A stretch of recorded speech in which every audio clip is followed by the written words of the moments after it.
con la mesa, voy a presentarles a Alejandro Villagómez Amezcua, quien es doctor en Economía por la Universidad de Washington. Actualmente es profesor investigador titular de la División de Economía, miembro del Sistema Nacional de Investigadores Nivel 2. Se dedica a la investigación de temas sobre políticas públicas, política fiscal, pensiones, macrofinanzas, así como análisis de coyunturas económicas. Entre sus publicaciones destacan la primera gran crisis mundial del siglo XXI y la política fiscal contracíclica en México durante la crisis actual, un análisis preliminar, entre muchas más. Cedo la palabra, doctor. Gracias, buenas noches. Es un gusto estar acá. Agradezco a los organizadores la invitación a este semipanel, ya que el primer conferencista tuvo que retirarse y hacer su conferencia magistral, pero es un gusto estar aquí con Horacio Cortin, que no conozco, así que ya platicaremos un poco. Quiero brevemente hacerles algunas reflexiones sobre, y lástima que se fue, entre los economistas es conocido que las divergencias son mayores que las coincidencias, y cuando uno junta a dos economistas para tener dos opiniones distintas, uno termina con 5 opiniones distintas. Entonces, eso es propio de la profesión, a propósito de que hoy es Día Nacional del Economista. No sé si hay que festejarlo, pero bueno, ahora se festeja todo, así que aprovechemos el reventón. Y nada más para complementar, yo soy en el CIDE, en la División de Economía del CIDE, ahí he estado más de 20 años trabajando y parte del trabajo que hemos estado realizando en los últimos años tiene que ver con un tema que se está presentando en lo que es la propuesta fiscal de este año. Y nada más quisiera hacer rápidamente algunas reflexiones, ajustarlas, algunos comentarios, aunque ya no esté René, algunas divergencias, yo preferiría clarificarlas desde mi punto de vista. Ustedes saben que hay 3 grandes políticas macroeconómicas en un país, en una economía: la macro, la fiscal, monetaria, cambiaria, hizo referencia a eso, y la fiscal es una política que pasa, no la define el Ejecutivo, sino que tiene que ser aprobada por el Legislativo, y eso es lo que hemos estado presenciando ahorita, cuando envía el Ejecutivo el paquete que incluye la parte de ingresos, la parte de egresos, más todo lo que cuestiones adicionales que tienen que ver con el marco macroeconómico, lo que le llaman los criterios económicos de política. Eso es lo que se está discutiendo en el Congreso y eso es lo que define la política fiscal para el año siguiente, básicamente. Es un poco la idea, y eso es lo que vivimos, y lo vivimos cada año. Y lo que tenemos que entender, además, de que todas las reformas, siempre hay ganadores y perdedores, pero en el caso de las reformas fiscales, ¿sí?, profundas o no profundas, a diferencia de la mayoría de las otras reformas, nos afectan a todos directamente, de una u otra manera, y por eso es que se vuelven terriblemente intensas en el debate, terriblemente complejas. Lo que le llamamos el proceso de economía política es un proceso muy complejo, y eso es lo que vimos. Prácticamente sacaban los ojos, jalaban los pelos, pateaban allá afuera en el Congreso y afuera del Congreso, porque eso es lo que está ocurriendo. Eso es básicamente lo que implica este tipo de reformas. Pero en el caso particular del tema que nos están invitando a platicar hoy, hay un tema que generó mucha calentura, que generó mucha intensidad en el debate, y que hasta la fecha lo siguen criticando algunos sectores, que es por qué el gobierno está pidiendo más déficit, más para financiar gasto, y lo que va a implicar endeudamiento. Y aquí tiene que quedar claro que el gasto público se financia o con impuestos, con el nombre que le quieran poner, ¿sí?, con deuda, sea créditos, abonos, lo que sea, y ahora en menor medida con lo que se llama impuesto inflacionario. Cuando había una emisión de dinero nos estaban cobrando un impuesto implícito que no nos dábamos cuenta, pero servía para financiar. Eso desapareció en cierta forma cuando el Banco Central se hizo independiente, porque ya el Ejecutivo no puede pedir al Banco Central que emita dinero para financiar gasto público como le dé la gana. Está eso frenado. Entonces, básicamente, cuando no me alcanzan los impuestos, yo genero déficit y eso implica deuda, necesariamente, no hay de otro. Es el punto central. ¿Cuál es la diferencia de lo que está ocurriendo ahora? ¿Qué es lo que se introdujo nuevo en lo que se conoce como la Ley Federal de responsabilidad, ley federal y de presupuesto y responsabilidad hacendaria, el concepto que se llama de balance estructural. Lo que está haciendo el gobierno ahora es tratar de solicitar más déficit y deuda de manera temporal ajustada al ciclo dentro de esto que se llama el balance estructural, que yo ahorita les voy a explicar un poco a qué se está haciendo referencia. Pero antes de eso, para entender qué es lo que está ocurriendo con el financiamiento temporal de un déficit, hay que entender por qué existía el otro problema que mencionó mucho René hace rato, de ajustarse el cinturón con un equilibrio presupuestal. En el pasado, 70s, 80s, ¿sí?, se genera un gasto exagerado, un gasto no fundamentado con ingresos propios que genera un incremento sustantivo en la deuda, ¿sí?, por un déficit impresionante, que pensaban iba a estar sustentado porque el precio del petróleo iba a crecer de manera infinita, y la sorpresa fue que en 81 ese precio no siguió creciendo, se cayó, ¿sí?, y nos encontramos que estábamos endeudados, ¿sí?, terriblemente, pero peor tantito, porque era una deuda externa. Si fuera deuda interna, ustedes ni se enteran, yo se las licúo, es decir, les genero inflación y les voy a pagar menos en términos reales, pero externa no, es el problema, y eso es lo que nos llevó a la crisis del 82, que significó una década perdida. Muchos de aquí son muy chiquitos, ¿sí?, igual otros no habían nacido, pero hay muchos aquí que saben que en la década de los 80 crecimos al 0%, ese es el costo, ¿sí?, de ese gran endeudamiento.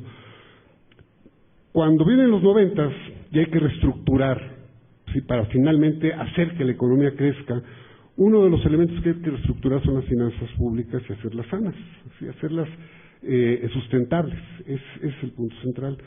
Pero no basta con legislarlo, ¿sí?, la parte formal es el principio, la otra es lo que se llama reputación y credibilidad, y la reputación y la credibilidad no se ganan de la noche a la mañana, ¿sí? La reputación y la credibilidad requieren años, ¿sí?, años de trabajo. Cuando al Banco Central se le hizo independiente en 94, se subió a Constitución, no por eso iba a ser independiente, tenía que demostrarlo, y hasta apenas estos años, ¿sí?, se le está creyendo al Banco Central que efectivamente es independiente. Pues lo mismo pasa con la política fiscal, y la forma de hacerlo es generar reglas. Ustedes son abogados, saben que hay que generar instituciones, o bueno, hay muchos aquí abogados, no todos, y hay que generar instituciones creíbles que funcionen, y una de ellas es generando reglas. Finalmente ustedes lo que están generando son reglas, y una regla económica, ¿sí?, significó lo que le llamaban un déficit cero, obligar al gobierno a que año con año mantuviera equilibrio entre gastos e ingresos, pero si lo hacía sistemáticamente, yo iba ganando credibilidad ante los mercados internacionales, y de esa forma, ¿sí?, me iban a premiar en el sentido de que, como todos requerimos créditos externos, me iban a costar más baratos. Ese es básicamente por lo cual se generó esa regla, ¿sí?, de ajustarnos año con año el cinturón en términos fiscales. Ahora bien, el punto es que eso cumplió su papel en su momento, y efectivamente es una regla procíclica, como quisieron decir. ¿Qué es lo que pasa? Que cuando la economía cae en un bache, lo que le llamamos una recesión, hay menos actividad económica, hay menos ingresos, y en consecuencia se pagan menos impuestos, y hay una disminución endógena de la recaudación tributaria. Si caen los ingresos y yo mantengo el gasto, estoy violando el déficit cero. Tengo que bajar el gasto público para mantener la regla, pero eso agudiza la recesión, por eso se le llama procíclico. La idea es cómo hacemos que la política fiscal sea contracíclica, es decir, que yo me dé el lujo de mantener un déficit en el corto plazo, siempre y cuando en el futuro pueda repagarlo. Ese es el punto central. Esto es lo que llamábamos una regla fiscal bajo balance contracíclico. Yo la vengo estudiando, la propuse desde el 2004. Quien me haya seguido, yo tengo desde hace más de 12 años una columna de la Universal que sale precisamente los miércoles. Voy a verificarlo. Propuse este tipo de regla, este tipo de principio desde el 2004. No se introdujo, no se convenció a las autoridades. Cuando vino la gran recesión del 2009, cuando estamos en la crisis mundial, en 2009 la economía se contrajo 6% en términos reales. Ustedes se acordarán, fue un año muy complicado, ¿sí? Y en ese momento el problema es que teníamos que bajar el gasto si queríamos respetar la regla. El gobierno no hizo, y hizo una modificación preliminar en aquel entonces, así que no tiene que ver ni siquiera con partidos ni colores, en aquel entonces el gobierno panista, para permitirse un déficit temporal en ese momento. Pero eso es discrecional, eso es peligroso. La discrecionalidad en políticas es muy peligroso porque entonces es de acuerdo al gusto del individuo que está guiando la política. Lo ideal es poner reglas. Y vuelvo a insistir, ustedes saben perfectamente, cuando estoy hablando de reglas, ¿qué es eso? Si cada quien define, ¿sí?, su criterio jurídico por gusto, me imagino que los tribunales serían selvas, supongo. Y también en economía, tenemos que generar instituciones y reglas. Ese es el punto. No la discrecionalidad no funciona, ¿sí?, si no se acota. Entonces la idea es bien fácil. En economía lo que aprendemos es que los individuos tenemos que gastar a lo largo de nuestra vida en un nivel deseable, porque eso es lo que nos genera bienestar, pero el ingreso nunca viene aparejado con el consumo, el ingreso fluctúa más. Si lo ven a lo largo de la vida, muchos de ustedes cuando empiezan a trabajar, sus ingresos son más bajos que lo que quisieran consumir, pero saben que conforme va a ir pasando el tiempo, ese ingreso va a ir subiendo de acuerdo a experiencia, etcétera, y en algún momento ese ingreso va a estar por arriba de ese consumo. Lo ideal es generar una senda de consumo óptima en el tiempo y permitir transferir el ingreso. ¿Sí? Cuando tengo bajo ingreso, puedo desahorrar, que es lo que quiere decir endeudarse, y cuando tengo alto ingreso, puedo repagar mis deudas, de tal que yo respeto lo que llamamos en economía una restricción presupuestal intertemporal. Lo que ustedes intuitivamente es su capacidad de pago. Hace rato René hablaba de las tarjetas de crédito. ¿Sí? Claro, la tarjeta de crédito es lo que está haciendo. Sí, yo sé que voy a tener más ingresos en diciembre, puedo comprar ahorita en noviembre, me endeudo, pero voy a comprar de acuerdo a mi capacidad de pago. Y eso está bien, eso es correcto. La bronca es cuando pensamos que nuestra capacidad de pago es mayor. Y el problema es que en gobierno no es igual que en los individuos, porque los políticos siempre piensan que su capacidad de pago es mayor que la que realmente tienen. Y por una razón muy obvia, ¿sí? Yo voy a gastar en la medida en que pueda, sí, tener contento a mis electorados. Si yo gasto más y la economía crece, el desempleo disminuye, y no hay cosa que nos haga más feliz que disminuir el desempleo, pero lo ideal es que disminuya bajo piso firme, no por un gasto ficticio que después nos va a llevar a problemas más graves. Entonces, la idea es aprovechar eso, y eso no crean que lo inventamos los economistas. Si ustedes ven la Biblia, por ejemplo, el pasaje de José, hay un video que por ahí grabé con el CIDE, y también las últimas columnas que he escrito, ¿sí? La famosa historia de las vacas gordas y las vacas flacas, básicamente es eso. Cuando yo tengo vacas gordas, ahorro para que cuando enfrente vacas flacas pueda mantener un nivel de consumo razonable y no me vaya al hoyo. Estoy transfiriendo recursos en el tiempo. Eso es lo que quiere decir actuar de manera contracíclica. Y eso es lo que hace el balance estructural que está proponiendo el gobierno. Yo lo apoyo, me parece que fue una medida adecuada, pero ¿cuáles son los asegúnes? Los típicos que ocurren cuando estamos enfrentando gobierno. El primer problema es credibilidad, ¿sí? La credibilidad es, ahorita como estamos en el hoyo, vamos a gastar más, démonos el lujo del déficit y después lo vamos a pagar. El riesgo es que cuando lleguemos a cuando estemos por arriba y estemos en el auge, no se nos olvide que tenemos que pagar y digamos, ¿saben qué? Aprovechemos y gastemos más, estamos teniendo más ingresos y nos olvidamos de que hay que repagar. Ese es un problema de credibilidad. Y el problema es que el gobierno aquí, en la mayor parte del mundo, esa es su debilidad. ¿Cómo va generando credibilidad? Ese es el primer problema. Y el segundo importante es este concepto que parece intuitivamente muy sencillo de balance estructural, técnicamente es muy complejo para estimarlo, ¿sí? Hace rato, por ejemplo, René decía que el Producto Potencial de México era 6%, ojalá fuera 6%. Sí, se agarra creo que dijo que del 40 hasta la fecha, crecimos en promedio 6%, si la economía fuera una y no pasara nada, así como cuando jugamos estatuas de marfil y todos nos quedamos parados y no pasa nada más, pues a todo dar, pero la economía va cambiando, las estructuras económicas van cambiando, y el Producto Potencial actual no rebasa el 3,5%, ¿sí? La economía está mal, por eso si fuera más alto, ¿para qué caramba quiero las famosas reformas estructurales? Entonces, El problema, pero ese producto potencial no lo conocemos, tenemos que estimarlo. Y hay que estimar mucho más cosas para poder saber cuál es ese déficit estructural que me puedo dar permiso. Aquí les puede quedar claro que yo tengo un incentivo como gobierno a estimar ese quizás 6%, porque entonces me va a dar mucha chance de gastar más. Entonces, ¿qué es lo que hacen países que funcionan de manera menos politizada? ¿Sí? Utilizar entidades externas, independientes. En Chile este concepto se introdujo en el 2001, pero ellos esto lo estima un comité independiente y le pasa el insumo al gobierno y eso le da mayor credibilidad. Eso, por ejemplo, es otra.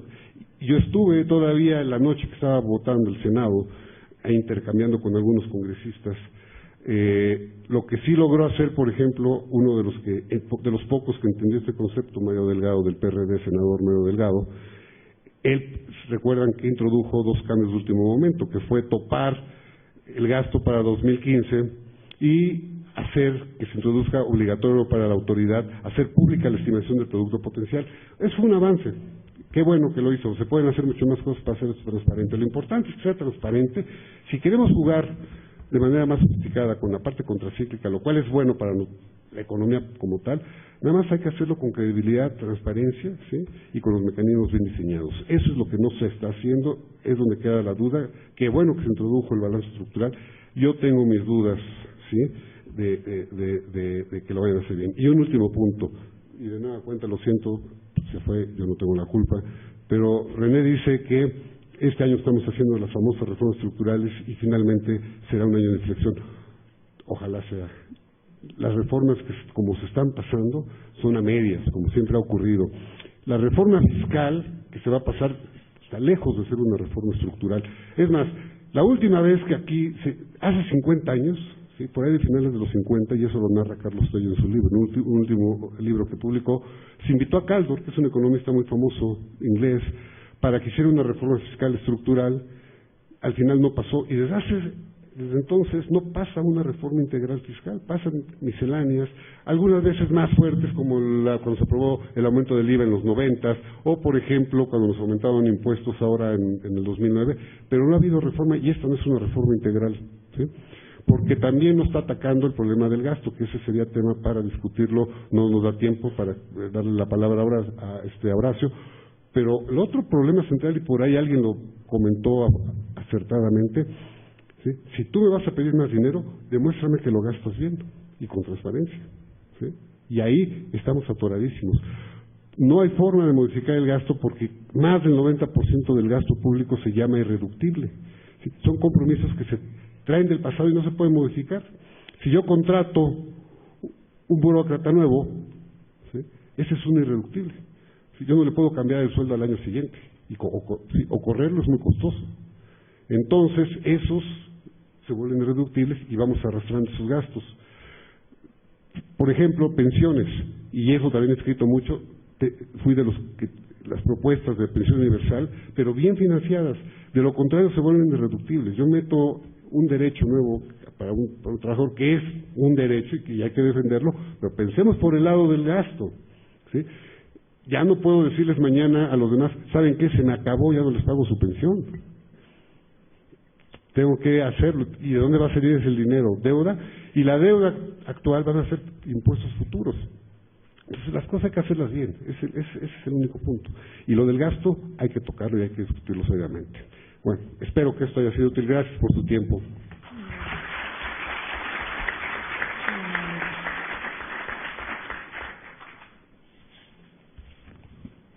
Muy amable, doctor Alejandro Villagómez.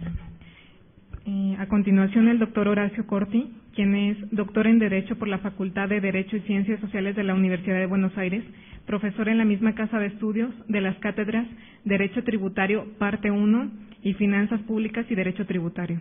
Entre sus publicaciones destacan Derecho Financiero y Derecho Constitucional Presupuestario. Ha publicado diversos artículos, entre ellos Metodología para el análisis del tributo, fundamentos de un enfoque constitucional. Muy amable.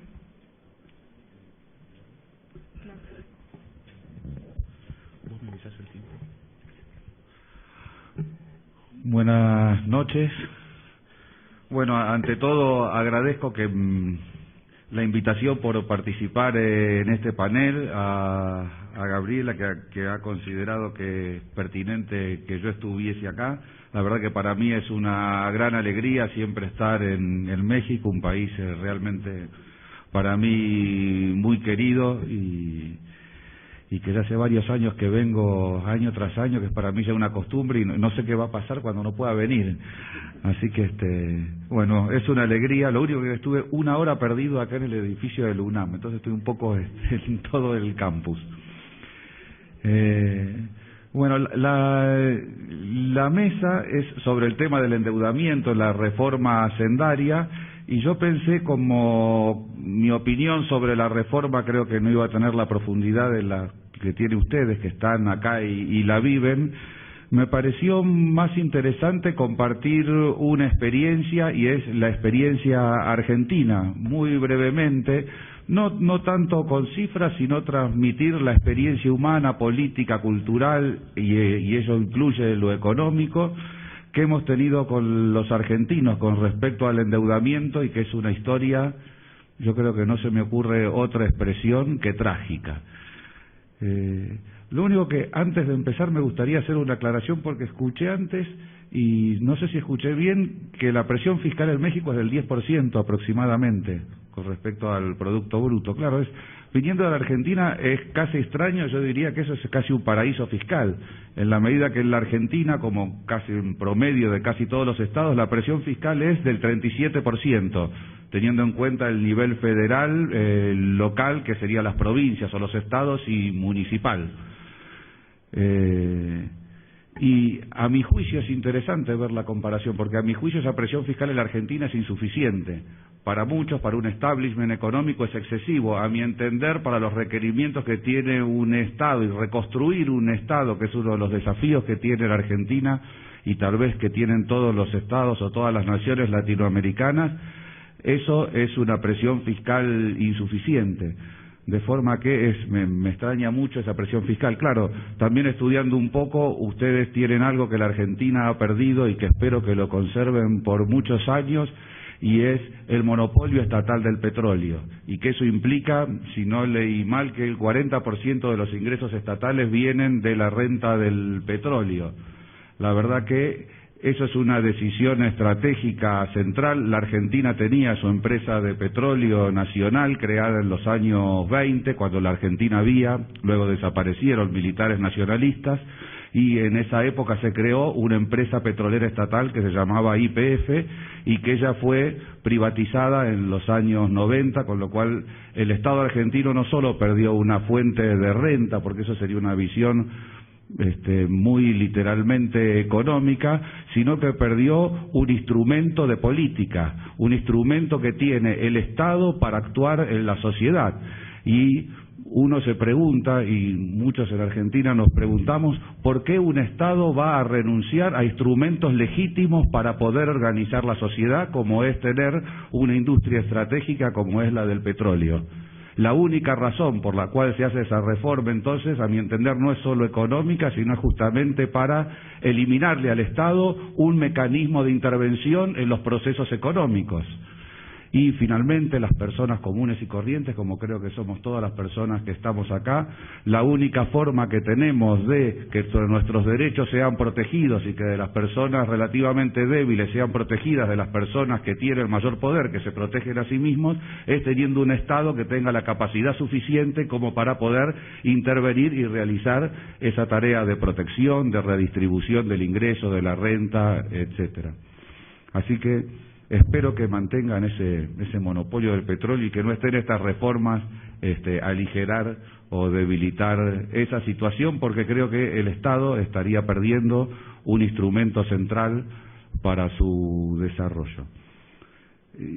Y mi segundo comentario, mencionaste la palabra confiabilidad, que es algo importantísimo, y los Estados, como las sociedades, generan confiabilidad.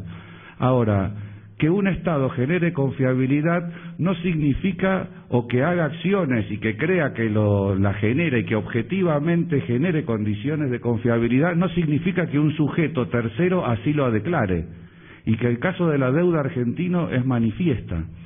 Ahora les voy a hacer una pequeña historia sobre el endeudamiento argentino, pero si uno ve la historia argentina desde el siglo XIX hasta el día actual, la Argentina siempre ha cumplido con sus compromisos externos. Es decir, que de una forma u otra ha cumplido en toda su historia con su endeudamiento externo, al punto tal que uno de sus presidentes del siglo XIX, Carlos Pellegrini, dijo que en ese momento era una relación entre Argentina y Gran Bretaña, entonces el endeudamiento era con Gran Bretaña, que la Argentina iba a pagar su deuda, incluso si eso implicaba el hambre de los argentinos.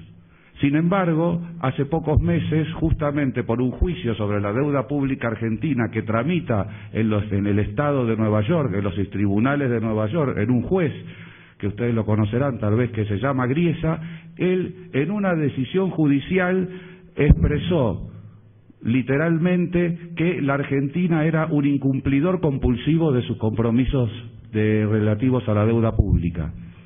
Un enunciado claramente falso. Es decir, es un enunciado empíricamente falso con respecto a toda la historia argentina respecto al endeudamiento público, que es lo que genera supuestamente confianza. Y sin embargo, un juez, sobre la base de un juicio empíricamente falso, ¿qué decidió? Algo gravísimo, y es que condenar a la Argentina para que ciertos tenedores de títulos cobren al 100% de sus títulos, supuestamente para cobrar, un argumento bastante incoherente, y de igualdad con los otros acreedores, justamente acreedores que aceptaron un proceso de renegociación de la deuda y que canjearon sus títulos por otro. Decisión que puede poner en crisis macroeconómica, si eso perdura, a la economía argentina, y que en realidad una decisión que haría inviable cualquier reestructuración de deuda pública. Pero eso era unos comentarios para no olvidarme respecto a lo anterior. Les quiero contar una muy brevísima historia, que es la trágica historia del endeudamiento público externo en la Argentina, y para que también expresarles cuál es la política actual con respecto a la deuda pública en la Argentina, muy diferente a la que ha existido históricamente, y yo creo que es una política racional la que hoy sigue la República Argentina. Algo interesante, en la Argentina hay un momento, no sé si ustedes sabrán, pero un momento simbólico central, que es el 1976, un golpe militar cuyo objetivo fue el disciplinamiento de nuestra sociedad, un golpe militar absolutamente cruento, y muchas veces, muchos de ustedes lo sabrán porque muchas personas exiliadas vinieron a la Argentina, fueron acogidas en este lugar, y son los famosos Argelmex, ¿no? Pero hasta ese momento, 1975, la deuda pública externa argentina era casi inexistente. En el año 75 eran 7.800 millones de dólares, algo realmente muy acotado, y era un endeudamiento que había surgido en la Argentina en esos del 50 al 70 para proyectos productivos estatales muy específicos. Y una de las políticas del gobierno militar fue financiar el Estado argentino en parte a través del endeudamiento externo. Ese endeudamiento externo, ¿a qué se dirigió? Se dirigió a financiar los gastos corrientes del Estado y a financiar, si ustedes quieren, lo que en otra época llamaríamos el aparato ideológico del Estado, la realización del Mundial de Fútbol, etcétera. Incluso en esa política se endeudaron empresas públicas, esas empresas públicas tuvieron que girar sus recursos a la administración ordinaria y asumieron ese endeudamiento, y nada se generó de productivo en el Estado.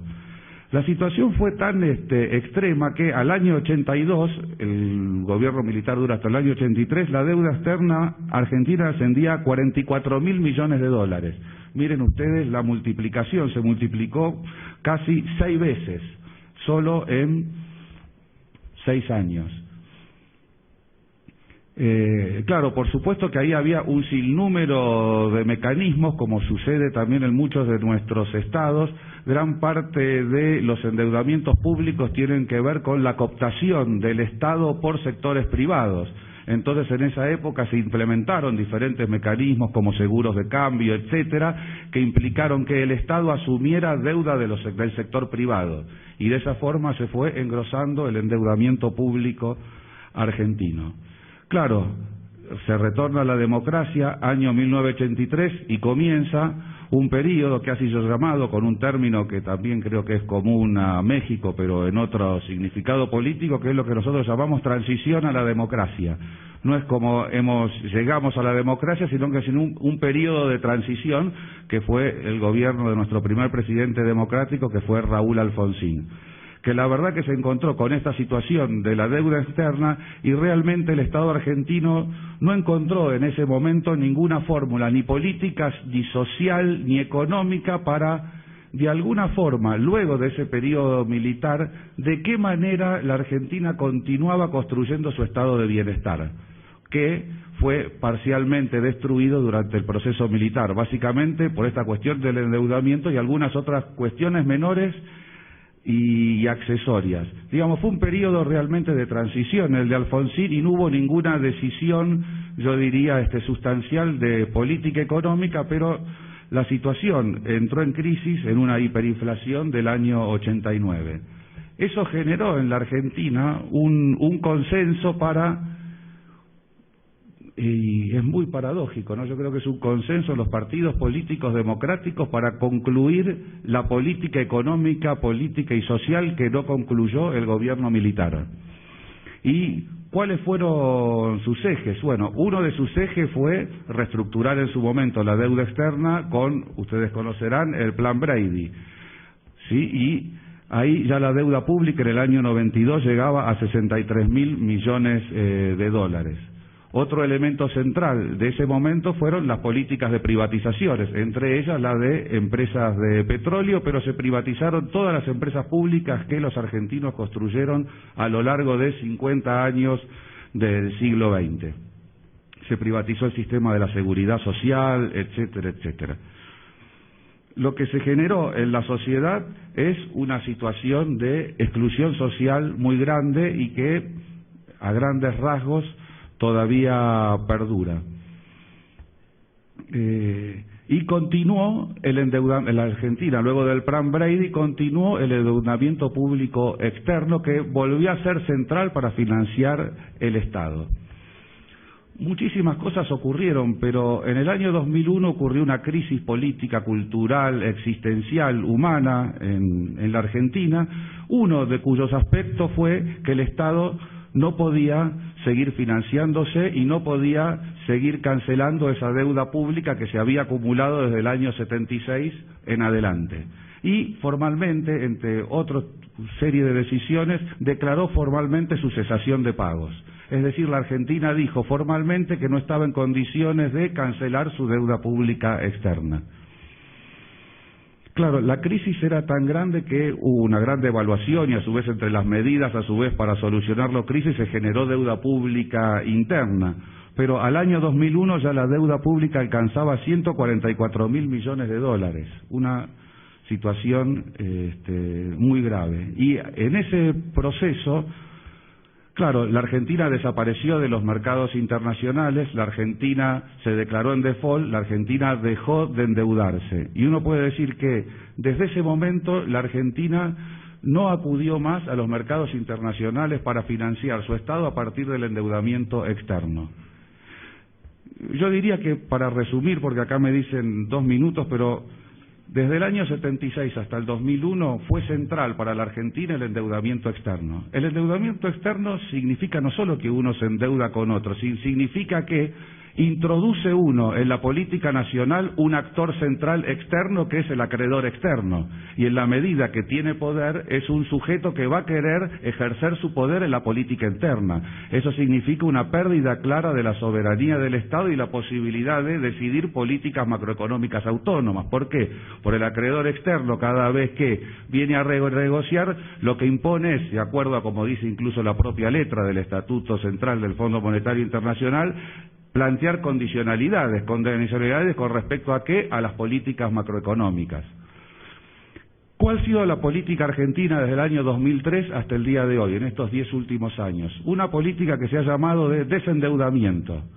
¿Y qué significa esto? Por un lado, se renegoció la deuda externa pública argentina. y se hizo un canje de bonos, porque como ustedes saben no hay en el ámbito internacional mecanismos preestablecidos, o como dijo acá el colega, reglas previas para resolver la cesación de pagos de los estados, como existe al nivel interno con respecto a las empresas, que es el régimen de concursos y quiebras, que es un mecanismo para solucionar la cesación de pagos. Eso no existe al nivel internacional de los estados. Entonces, los mecanismos, ¿cuáles son? El arreglo voluntario entre acreedores y deudores, que en la Argentina ocurrió en el año 2005 y acordó el 77% de los acreedores externos hacer un cambio de bonos. En el año 2010 se hizo un segundo cambio de bonos y llegó hasta el 90% de los acreedores argentinos hicieron ese intercambio de bonos, con lo cual lo único que quedó luego de ese intercambio de bonos fueron una deuda muy específica con el Club de París y un grupo de bonistas que no decidieron entrar, al igual que todos los otros acreedores, en estos cambios de bonos, que son los que litigan justamente en Nueva York, y en vez de aceptar bonos reprogramados quieren cobrar aquello que compraron en su momento al 100%, pero justamente como los compraron en un momento de crisis, los compraron a valores irrisorios. ¿Sí? Lo que quieren hacer es que eso que compraron a valores irrisorios, cobrarlo al valor máximo, a diferencia de todos los otros acreedores que hicieron un acuerdo. Y son los que hoy litigan contra la Argentina. A la vez la Argentina, con sus reservas propias, canceló la totalidad de su deuda con el Fondo Monetario Internacional. Con lo cual, la Argentina renegoció la totalidad de su deuda externa, salvo un 10%, y se desendeudó con el Fondo Monetario Internacional. Claro que desde ese momento tiene una relación muy compleja con la Argentina, porque esa situación tradicional que tenía de poder inspeccionar las cuentas, fijar condiciones, ya no la tiene más. Un minuto más y concluyo. Eso hace que hoy el porcentaje de la deuda externa pública argentina, que en los 2001 era del 100%, hoy es apenas el del 18%. Y un dato más entonces para señalar la importancia de esta política de desendeudamiento, y veo que es algo muy diferente a lo que sucede en México. Una de las políticas centrales de los años 90 fue autonomía de los bancos centrales, es decir, que el Banco Central fija unas supuestas políticas monetarias al margen de la política que las mayorías logran cuando acceden a los gobiernos. Eso fue reformado por el actual gobierno y el Banco Central no solamente, no es que tiene autonomía, sino que tiene que llevar todas las políticas que sean necesarias a una serie de objetivos, entre ellos es el desarrollo económico, el pleno empleo, etcétera. Y eso hace que hoy el Banco Central sea uno de los mecanismos de financiación del Estado. Es decir, hay un endeudamiento del Estado con el propio Estado. Eso hace que si la deuda pública nacional argentina hoy es del 40% sobre el Producto Bruto, más del 30% es una deuda intraestatal. Ahora, evidentemente eso tiene riesgos, como es la inflación, pero tiene dos beneficios que son clarísimos para la historia argentina y creo para la enseñanza latinoamericana. Primero, no se depende de ningún agente externo, y entonces es un problema interno de los argentinos, y eso creo que es algo realmente crucial. Y en segundo lugar, es un endeudamiento sustentable, porque finalmente hay toda una compleja relación intraestatal y habrá que hacer una serie de mecanismos para manejar la cuestión de la inflación, pero lo cierto que es que una deuda externa pública del 17% con respecto al Producto Bruto es claramente sustentable y es claramente contradictoria con la afirmación de el juez Griesa en su tribunal de Nueva York.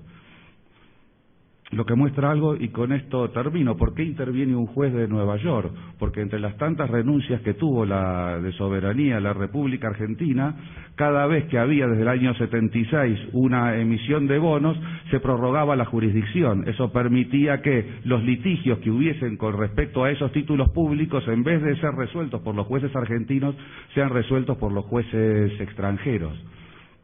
Y yo soy magistrado, y si hay algo que es uno ve una notoria diferencia, una cuestión, es muy diferente, por más que el derecho sea igual, es muy diferente cuando es resuelta por jueces que pertenecen a la misma comunidad, que viven y pasan y transcurren los mismos sufrimientos y peripecias que todos los demás miembros de la comunidad, a un juez que vive en otra sociedad, que vive otra cultura, que ve la situación de lejos y que en todo caso conoce aquello que vivimos nosotros a través de lo que lee de textos que alguien escribió y no de la percepción que cada uno de nosotros tenemos. Por cierto, que esa percepción puede ser errada, pero al menos es la vivencia que cada uno tiene sobre lo que le sucede a su comunidad.